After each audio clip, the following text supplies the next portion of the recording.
ആത്മമിത്രം ആത്മമിത്രം യേശുയൻ ആത്മമിത്രം. നമ്മുടെ കർത്താവായ യേശുക്രിസ്തുവിൻ്റെ ധന്യനാമം വാഴ്ത്തപ്പെടുമാറാകട്ടെ. സഭയെന്ന ചുരുക്കനിമിഷത്തെ പഠനത്തിലെ 71 പാഠങ്ങൾ പിൻവിട്ട് 72ാമത്തെ പാഠം 71 പാഠത്തിൽ ഞാൻ ഉപദേശ വിഷയങ്ങൾ മാത്രമാണ് പറഞ്ഞത്. ഈ 172 പാഠത്തിൽ ഈ പറയുന്ന കാര്യങ്ങളുടെ പുറകുവശം എന്താണെന്ന് ചോദിച്ചാൽ, മനുഷ്യരെക്കാലത്തും ദൈവത്തെ അനുസരിക്കാതിരുന്നത് എന്തുകൊണ്ടാണെന്ന് മനസ്സിലാകുന്നതിനും അനുസരിക്കുന്നതിന് എന്ത് ചെയ്യണമെന്നുള്ള കാര്യം അല്പം ചരിത്രപരമായിട്ടും കൂടെ ചേർത്ത് പറയുകയാണ്. ഇപ്പോഴുള്ള സഭാതലത്തിലെ അനുസരണം എന്നൊരു വാക്കിന് യാതൊരു സ്ഥാനമില്ല. കാരണം ഇപ്പോൾ മുഴുവനും സ്ഥാനം കൊടുക്കുന്നത് മത്സരിക്കുന്നതിനാണ്. ഇപ്പോൾ അനുസരണവും മത്സരവും തമ്മിലുള്ള വ്യത്യാസം, മത്സരണം ദൈവഹിത പ്രകാരമല്ല ഒരിക്കലും ഒന്നിലും. ദൈവം അനുസരണം മാത്രമാണ് മനുഷ്യനിൽ നിന്ന് പ്രതീക്ഷിക്കുന്നുള്ളൂ. അത് എൻ്റെ ഒരു പൊതു തത്വമാണ് ഞാനിപ്പോൾ ഈ പാഠത്തിലൂടെ വേഗത്തിൽ പറയുന്നത്. കഴിഞ്ഞ പാഠത്തിലെ ഉപദേശ വിഷയത്തിൽ നിന്ന് അല്പം വ്യതിചരിച്ച് വിഷയത്തിൽ നിന്ന് വ്യതിചരിച്ച് പോകുന്നത്, ലോകപ്രകാരം ദൈവം മനുഷ്യനെ സൃഷ്ടിച്ചപ്പോൾ പുരുഷന് സ്ത്രീയെ വേർതിരിച്ച് പുരുഷന് നൽകുകയാണ് ചെയ്തത്. വലിയൊരു ഉത്തരവാദിത്വം ആ നിലയിൽ പുരുഷനെ സ്ത്രീയോടുള്ള ബന്ധത്തിൽ ദൈവം പുരുഷനെ ഏൽപ്പിച്ചിരുന്നു. ആ ഏൽപ്പിക്കപ്പെട്ട ഉത്തരവാദിത്വം സ്ത്രീയും പുരുഷനും പരസ്പരം പാലിക്കാതെ വന്നു എന്നാണ് നാം ഉൽപ്പത്തി 3-ാം അധ്യായത്തിൻ്റെ 1 മുതലുള്ള വേദഭാഗങ്ങൾ കാണുന്നത്. അവരുടെ പരസ്പരമുള്ള പഴിയാരലൊക്കെ അവിടെ കാണാൻ കഴിയും. എന്നാൽ ദൈവം സ്വാതന്ത്ര്യമുള്ള മനുഷ്യനെയാണ് ഭൂമിയെ സൃഷ്ടിച്ചാക്കി വെച്ചത്. ഞാനിത് നേരത്തെ പറഞ്ഞിട്ടുണ്ട്. അവരെ ആത്മാവിൽ ദൈവത്തോടുകൂടെ നിത്യതയുള്ളവരും ദേഹിയിൽ സത്യം അഥവാ അറിവിൽ പൂർണ്ണരും ദേഹത്തിൽ തേജസ്സുമുള്ള സമ്പൂർണ്ണ മനുഷ്യനായിരുന്നു ദൈവത്തിൻ്റെ മനുഷ്യൻ. എന്നാൽ അവർക്ക് സ്വാതന്ത്ര്യമുണ്ടായിരുന്നു ദൈവത്തെ അനുസരിപ്പാൻ. എന്ന് പറഞ്ഞാൽ അവർ അടിമയായിരുന്നില്ല. ആ സ്വാതന്ത്ര്യമായി ഉള്ളതുകൊണ്ടാണ് അവരനുസരിക്കാതെ ഇരുന്നത്. അനുസരിപ്പാനുള്ള സ്വാതന്ത്ര്യം ഉണ്ടായിരുന്നു. അതാണ് സ്വാതന്ത്ര്യം. അവരുടെ വിൽ പവർ ദൈവത്തെ അനുസരിപ്പാൻ ഉപയോഗിക്കുക എന്നാണ് അവരെ ഏൽപ്പിച്ച ഉത്തരവാദിത്തമായത്. അതിൽ നിന്ന് അവർ വ്യത്യസ്തരായിത്തീർന്നപ്പോൾ അനുസരണക്കേടിനാൽ അവർ അനുസരണം കെട്ടവർ, അത് ലംഘനക്കാരായിത്തീർന്നപ്പോൾ ദൈവ സാന്നിധ്യത്തിൽ നിന്ന് അവരെ മാറ്റിക്കളഞ്ഞു. തീർത്തും ഇല്ലായ്മ ചെയ്തില്ല. ദൈവത്തിന് പദ്ധതി ഉണ്ടായിരുന്നു. അതുകൊണ്ട് അവരെ ദൈവ സംസർഗത്തിൽ നിന്ന് മാറ്റി നിർത്തി. അവരെ മാറ്റി നിർത്തപ്പെട്ടപ്പോൾ അവർക്ക് അവകാശമായി നൽകിയ ഉൽപ്പത്തി 1-ാം അധ്യായത്തിൻ്റെ 26, 27, 28 സങ്കീർത്തനം 8-ന്റെ 5-ലും 6-ലും ഒക്കെ പറയുന്ന അവർക്ക് മാത്രം നൽകപ്പെട്ട ഭൂമി, സകല ചരാചരങ്ങളെയും അവരുടെ കാൽക്കീഴാക്കി വെച്ച ദൈവം അവരെ ഭൂമിയിലേക്ക് സ്വതന്ത്രരായി വിട്ടപ്പോൾ അവരിൽ ഉൾക്കൊണ്ടിരുന്ന ഭയം അവരെ നടമാടി. പ്രായശ്ചിത്തത്തിന് ദൈവം കൽപ്പിച്ചാക്കിയ യാഗങ്ങളിൽ അവർക്ക് നിലനിൽപ്പാൻ കഴിഞ്ഞില്ല. ദൈവം കൊടുത്തൊരു വാഗ്ദത്തം ഉണ്ടായിരുന്നു, സ്ത്രീയുടെ സന്തതി സർപ്പത്തിൻ്റെ തകർന്ന്. അവിടെ സ്ത്രീക്ക് വിമോചനത്തിൻ്റെ വാഗ്ദത്തം ഉണ്ടായിരുന്നു സ്ത്രീയിലൂടെ. അത് അവയുടെ മനസ്സിൽ നിന്നായി പതിഞ്ഞു. തൻ്റെ മൂത്ത മകന് കയ്യിന് വലങ്കയുടെ പുത്രൻ അഥവാ കുന്തം വേൽ പ്രതികാരം ചെയ്യുന്നവെന്നൊക്കെ പേരെടുത്തു. ആ പേര് തന്നെയാണ് ഇവിടുത്തെ വേലായുധൻ, വേൽമുറി എന്നൊക്കെ നമ്മൾ മലയാളത്തിലും തമിഴിലൊക്കെ പറയുന്ന വാക്ക്. പ്രതികാരം ചെയ്യുവാൻ ശക്തിയുള്ളവൻ, ആയുധം കയ്യിലുള്ളവെന്നൊക്കെ അർത്ഥമുള്ളതാണ്. പക്ഷേ കയ്യൻ പ്രതികാരം ചെയ്തത് സത്യത്തോടാണ്. തൻ്റെ അനുജനെ കൊന്ന് സത്യത്തോട് പ്രതികാരം ചെയ്യുകയും സത്യത്തെ തടുക്കുകയും ചെയ്തു. അതുകൊണ്ടുണ്ടായ സംഭവം ഞാൻ നേരത്തെ ഒരു പാഠത്തിൽ ഓർപ്പിച്ച പോലെ ദീർഘനാളുകൾ ദൈവിക ആരാധന ഭൂമിയിൽ ഇല്ലാതെയായി തീർന്നു. ഹാബേലിന് പകരം ഒരു ശേത്ത് ജനിച്ചു. അന്നൊരു 100 വയസ്സെങ്കിലൊക്കെ ആയാലും കുറഞ്ഞ വർഷം വിവാഹം നടക്കുകയുള്ളൂ. അതും കഴിഞ്ഞ് എത്രയോ കഴിഞ്ഞാണ് ഒരു എനേസ് ജനിക്കുന്നത്. എനേസ് ജനിച്ച് അത്രയും വർഷങ്ങൾ ഭൂമിയിൽ ദൈവത്തെ ആരാധിച്ചില്ല. സത്യത്തെ തടുത്ത വലിയൊരു അനുസരണക്കേട് കയ്യനിൽ വ്യാപരിച്ചു. പിന്നെ ആ തലമുറയോട് മുഴുവൻ നമ്മൾ നോക്കിയാൽ കയ്യേന്യ തലമുറയുടെ ഒരു തേരോട്ടമായിരുന്നു പ്രളയം വരെയുള്ള കാലം. ശേത്തിൻ്റെ വംശാവലി സൂക്ഷിച്ച് കേവലം ഒരു നോഹയിലും കുടുംബത്തിലും അവസാനിച്ചു. നോഹയുടെ കുടുംബം വരെയുള്ള ആ വംശാവലിയിൽ നോഹയിൽ നിന്ന് അവസാനിക്കുമ്പോൾ നോഹയും ഭാര്യയും, ഷേമും ഭാര്യയും, ഹാമും ഭാര്യയും, യാഫേത്തും ഭാര്യയും. ഹാം ഇളയവനാണ്. അങ്ങനെയാണ് കൊടുത്തിരിക്കുന്നത് അവിടെ. ഈ 3 പേരും ദൈവം പുരുഷന് സ്ത്രീയെ വെച്ച പരിധിക്കുള്ളിൽ നിന്നുകൊണ്ട് അവരെ ജീവിച്ചു. അവർ ദൈവത്തെ അനുസരിച്ചു. ഒരു കുടുംബം മാത്രം, അല്ലെങ്കിൽ ഒരു കുടുംബവും ആ കുടുംബത്തിലെ മക്കളും. ഏത് സാഹചര്യം ഏതായിരുന്നു? ഉൽപ്പത്തി പുസ്തകം 6-ാം അധ്യായം 1 മുതൽ 6 വരെ വായിക്കുന്നത് ബോധിച്ച ഏവരെയും ഭാര്യമാരെ എടുക്കുന്ന കാലത്ത് അവർക്ക് വചനം പാലിക്കുവാൻ ഒരു കുടുംബത്തിനിടെ. അങ്ങനെ മോഹയും കുടുംബം പ്രളയത്തിൽ നിന്ന് പെട്ടകത്തിൽ നിന്ന് പുറത്തു വരുമ്പോൾ ക്രമീകൃതമായ കുടുംബം മാത്രമാണ് ഭൂമിയിൽ ശേഷിച്ചത്. പിന്നീട് നമ്മൾ പരിശോധിച്ച് വരുമ്പോൾ അവരിൽ നിന്ന് തന്നെ ഭിന്നമായി. ദൈവം നോഹയുടെ 3 മക്കൾ ഷേമിൽ നിന്ന് അബ്രഹാം പരമ്പരയെ തിരഞ്ഞത്. അബ്രഹാം, ഇസാക്ക്, യാക്കോബ്. അങ്ങനെ അവർക്ക് വിശ്വാസം നൽകി അനുസരിപ്പാൻ ദൈവം കൃപ നൽകി. അവർ വിശ്വാസത്താൽ ദൈവത്തെ അനുസരിച്ചു. അപ്പോൾ മനുഷ്യനെ അനുസരിക്കാൻ ദൈവം കൊടുത്തൊരു പഴുതായിരുന്നു. പക്ഷേ ഇസ്രായേൽ 12 ഗോത്രങ്ങളിലേക്ക് വന്നപ്പോൾ ന്യായപ്രമാണം കൊടുത്തു. അവരനുസരിക്കേണ്ട പ്രവൃത്തി തീർത്തും അവർ പ്രവൃത്തി തീർത്ത് ആ പ്രവൃത്തിയിലൂടെ വിശ്വാസം കാക്കേണ്ട ആവശ്യം വന്നു. അതവർക്ക് നിവർത്തിക്കാൻ കഴിഞ്ഞില്ല.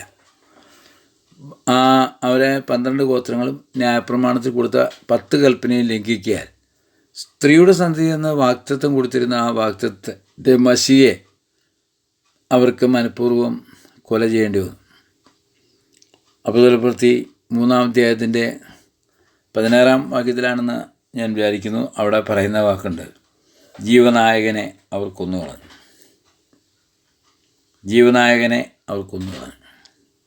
അപ്പോൾ വാസ്തവത്തിൽ ഞാൻ എന്തിനാണ് അങ്ങനെ ഒരു കാര്യം പറഞ്ഞത്? ഈ പാപമോചനം എന്ന് പറയുന്നത് വളരെ പ്രയത്നപരമായൊരു കാര്യമാണ്. അത് അസാധ്യമാണെന്നാണ് മത്തായി സുവിശേഷം 19-ൽ ശിഷ്യന്മാർ ചോദിച്ചത്. എങ്ങനെ സാധിക്കും? മനുഷ്യർക്ക് അസാധ്യം, ദൈവത്തിന് മാത്രം സാധ്യം. ദൈവത്തിന് സാധ്യമായിരിക്കുന്ന കാര്യത്തിൻ്റെ അതിൻ്റെ ശക്തി എന്ന് പറയുന്നത് ഒരു പാപി ഏർപ്പെട്ടിരിക്കുന്ന അടിമത്തത്തിൻ്റെ ശക്തി എന്ന് പറയുന്നത് യെശയ്യാവ് 42-6-7 6-7 അപ്പോസ്തലപ്രവൃത്തി 26-15-16 പറയുന്ന ഒരു മനുഷ്യൻ്റെ അടിമത്തത്തിൻ്റെ അതിൻ്റെ ആഴം എത്രയാണെന്ന് അവിടെ പറയുന്നുണ്ട്. അവിടെ പറയുന്നവർക്ക് പാപമോചനം ലഭിക്കാൻ, വിശദീകരിക്കപ്പെട്ട അവകാശം ലഭിക്കുന്നതിന്, കണ്ണു തുറപ്പാൻ, ഇരുളിൽ നിന്ന് വെളിച്ചത്തിലേക്കും സാത്താൻ്റെ അധികാരത്തിന് ദൈവത്തിങ്കിലേക്കും അവരെ കൊണ്ടുവരിക എന്നുള്ള വലിയ, അങ്ങനെ ഒരു മഹാ അടിമത്തിലിരിക്കുന്ന ഈ മനുഷ്യനെ അനുസരണത്തിലേക്ക് പൂർണ്ണ കാഴ്ചയുള്ളവനായി, പാപമോചനം ലഭിച്ചവനായി, കാഴ്ചയുള്ളവനായി ദൈവത്തിങ്കിലേക്ക് കൊണ്ടുവരിക എന്നുള്ള ശ്രമകരമായൊരു ജോലി ആയിരുന്നു യേശു എന്ന ദൈവപുത്രനെ ദൈവം ഫലമേൽപ്പിച്ച് ഭൂമിയിലേക്ക് അയച്ചു. ഇതൊക്കെ ഞാൻ മുമ്പ് ഒന്ന് പറഞ്ഞു പോരാം. ആ ഫലമേൽപ്പിക്കപ്പെട്ട ഉത്തരവാദിത്തം അതായിരുന്നു യേശുക്രിസ്തുവിൻ്റെ ജനനം, ജീവിതം, കൂശ്മരണം, അടക്കം, ഉയർത്തെഴുന്നേൽപ്പിൽ ഇവിടെ സാധിച്ചു. ദൈവത്തിൻ്റെ പുത്രനെ ലോകത്തിലേക്ക് അയക്കുന്നതെന്നാൽ പുത്രനെ ലോകത്തിലേക്ക് അയക്കുന്നതിന് എത്രത്തോളം ദൈവത്തെ അനുസരിപ്പാൻ മനുഷ്യന് എത്രത്തോളം സാധിക്കുമെന്ന മനുഷ്യനെ ബോധ്യപ്പെടുത്താനായിരുന്നു ന്യായപ്രമാണം നൽകിയത്. കയ്യൻ താനെ ഏദൻ്റെ കരക്ക്, ഏദൻ തോട്ടത്തിന് പടിവാതിൽ പോയി താമസിച്ചു. എപ്പോഴെങ്കിലും കെരൂബ് മയങ്ങിയാൽ അകത്ത് കടന്ന് പൂർവ്വസ്ഥിതിയിലേക്ക് വരാൻ എന്ന താല്പര്യത്തോടെ ആ നോട്ടത്തിന് നേരെ. പക്ഷേ അത് അസാധ്യമായത്. അനുസരണം കൊണ്ട് മാത്രം പ്രവേശിക്കപ്പെടാവുന്നൊരു സ്ഥലത്ത് ആയുധം കൊണ്ട് സാധ്യമല്ല. അവൻ്റെ കയ്യിൽ ഇപ്പോഴും ആയുധമുള്ളവനായിരുന്നു. ആയുധം കയ്യിലുണ്ടായിരുന്നുകൊണ്ടാണല്ലോ സഹോദരനെ കൊന്നത്. അവൻ്റെ പേര് തന്നെ ആയുധം കയ്യിലുള്ളവനാണ്. അപ്പോൾ വാസ്തവത്തിൽ അത് നടക്കാതെ. അപ്പം ഞാൻ പറഞ്ഞ അബ്രഹാമിൻ്റെ തിരഞ്ഞെടുപ്പ് മുതൽ ഇസ്രായേലിൻ്റെ 12 ഗോത്രങ്ങളെയും ദൈവം അവർക്ക് ന്യായപ്രമാണം നൽകി. ദൈവപുത്രനെക്കുറിച്ചുള്ള അഥവാ മശിയെക്കുറിച്ചുള്ള അവബോധം അവരുടെ മനസ്സിൽ നൽകി, വാഗ്ദത്തം നൽകി. അനേക വാഗ്ദത്തങ്ങൾ, അവിടെയൊന്നും ഞാൻ പോകുന്നില്ല, നമുക്കറിയാം. എന്നാൽ നമുക്ക് മനസ്സിലാക്കാവുന്ന കാര്യം, ഈ ന്യായപ്രമാണത്തിൻ്റെ എല്ലാ കൽപ്പനകളെയും അവർ ലംഘിക്കുകയും ആരെയാണോ ദൈവം അവർക്ക് വാഗ്ദത്തം ചെയ്തിരുന്നത് ആ യഥാർത്ഥ ദൈവപുത്രനെ അവരെ കൊന്നുകളയുകയും ചെയ്തു. ദൈവപുത്രനെ അവർ കൊന്നുകളഞ്ഞു എന്ന് മാത്രമല്ല, അവരതിൽ സന്തോഷിക്കുകയുണ്ടായി. കയീൻ ഹാബേലിനെ കൊന്നിട്ട് ദൈവത്തോട് പറഞ്ഞു, ഞാൻ എൻ്റെ സഹോദരൻ്റെ കാവൽക്കാരനോ. ഇസ്രായേലും അത് തന്നെയാണ് പറഞ്ഞത്. അവൻ്റെ പാപം, അവൻ്റെ രക്തം ഞങ്ങളുടെ മേലും ഞങ്ങളുടെ സന്തതി മേലും വന്നോട്ടെ, കുഴപ്പമില്ല എന്ന് പറയുന്ന ഒരു സ്ഥിതി ഒരിക്കലും മനുഷ്യനെ അവരുടെ പ്രവൃത്തി കൊണ്ടും പ്രയത്നം കൊണ്ടും രക്ഷപ്പെടാൻ കഴിയുകയില്ലെന്ന് ഇസ്രായേലിൻ്റെ ന്യായപ്രമാണത്തിൻ്റെ തിരസ്കരണത്തിൽ നിന്ന് മനസ്സിലാക്കുക. ന്യായപ്രമാണം അവർക്കനുസരിപ്പാൻ കഴിയുകയില്ല. അതുകൊണ്ട് പിന്നീട് അപ്പോസ്തലനായ പൗലോസ് നമ്മെ ഉപദേശിക്കാൻ പറയും, ന്യായപ്രമാണത്തോടുകൂടി ജഡവും നീതീകരിക്കപ്പെടുകയില്ല. അപ്പോൾ അതുകൊണ്ട് ക്രിസ്തു സഭ സ്ഥാപിക്കപ്പെട്ടത് ദൈവത്തെ അനുസരിപ്പാനാണ്. ഈ സ്വാതന്ത്ര്യം, ദൈവത്തെ അനുസരിപ്പാനുള്ള സ്വാതന്ത്ര്യം വേണമെങ്കിൽ അവർക്ക് എന്തെല്ലാം ലഭിക്കണം എന്നായിരുന്നു ഞാൻ പറഞ്ഞത്. അവർക്ക് പാപമോചനം ലഭിക്കണം, അവരുടെ കണ്ണു തുറക്കണം, ഇരുളിൽ നിന്ന് വെളിച്ചത്തിലേക്ക് വരണം, സാത്താൻ്റെ അധികാരത്തിൽ നിന്ന് ദൈവത്വത്തിലേക്ക് വരണം. എങ്കിൽ മാത്രമേ സ്വാതന്ത്ര്യം ഉള്ളൂ. ഈ സ്വാതന്ത്ര്യമാണ് യഥാർത്ഥമായ സ്വാതന്ത്ര്യം. ഈ രക്ഷയുടെ സ്വാതന്ത്ര്യം മനസ്സിലാക്കിയ ഒരാൾക്ക് മാത്രമേ സത്യത്തിൽ ദൈവത്തെ അനുസരിപ്പാനും ആരാധിപ്പാനും കഴിയുകയുള്ളൂ. ദൈവത്തെ അനുസരിക്കുന്നത് വളരെ ശ്രമകരമായ ഒരു ജോലിയാണ്. ക്രൂശിലെ രക്ഷ ക്രിസ്തുവിനെ വിശ്വാസത്തിൽ അനുസരിക്കുന്നവർക്ക് മാത്രം ലഭിക്കുന്നതാണ്. അങ്ങനെയാണ് എബ്രായർ 5:8-9 പറയും, പുത്രനെങ്കിൽ അനുഭവിച്ച കഷ്ടങ്ങളാൽ അനുസരണം പഠിച്ചു തകഞ്ഞവനായി തന്നെ അനുസരിക്കുന്നവർക്കും നിത്യരക്ഷയുടെ കാരണഭൂതനായി തീർന്നു. ഞാനിത് പറയുമ്പോൾ എൻ്റെ മനസ്സിലുള്ളത്, ഇന്ന് വിശ്വാസ കൂട്ടങ്ങളിൽ കാണുന്ന എത്ര പേർ രക്ഷിക്കപ്പെട്ടവരാണ്? സഭകളിലുള്ളവർ എത്ര പേര് വാസ്തവമായി ക്രിസ്തുവിനെ രക്ഷിക്കപ്പെട്ടു എന്ന് പറഞ്ഞാൽ പാപമോചനം ലഭിച്ചു, അതുകൊണ്ടുള്ള സന്തോഷം, രക്ഷയുടെ സന്തോഷത്താൽ അനുസരണം കാണിക്കുന്ന എത്ര പേരുണ്ട്? സംശയം തന്നെയാണ് അതിനകത്തുള്ളത്. അതിന് കാരണം ഇന്നത്തെ സഭയിലെ ഇടർച്ച, വഴക്ക്, ഭിന്നതയെല്ലാം കാണുമ്പോൾ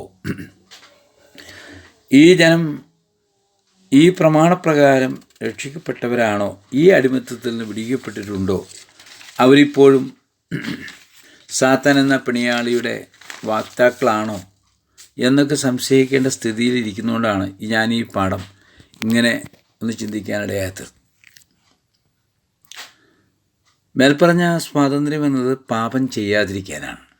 ക്രിസ്തുവിലെ സ്വാതന്ത്ര്യം പാപം ചെയ്യാതിരിക്കാൻ എന്നാൽ പാപത്തോട് പോരാടണം, മരണത്തോടൊരു പോരാട്ടമുണ്ട്, പിശാചിനോട് പോരാട്ടമുണ്ട്. പാപത്തെയും മരണത്തെയും പിശാചിനെയും ജയിച്ച കർത്താവാണ്.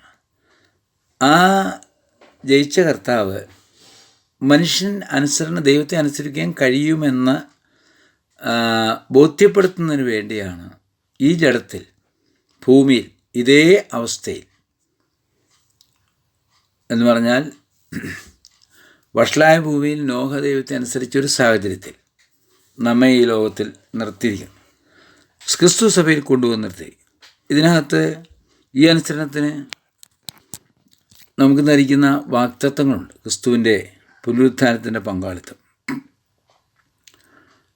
സത്യം അറിയുവാനും അനുസരിക്കുവാനും ദൈവത്തെ അനുസരിക്കുവാനും ക്രിസ്തുവിനെ പിൻപറ്റുവാനും ഉള്ള സ്വാതന്ത്ര്യം.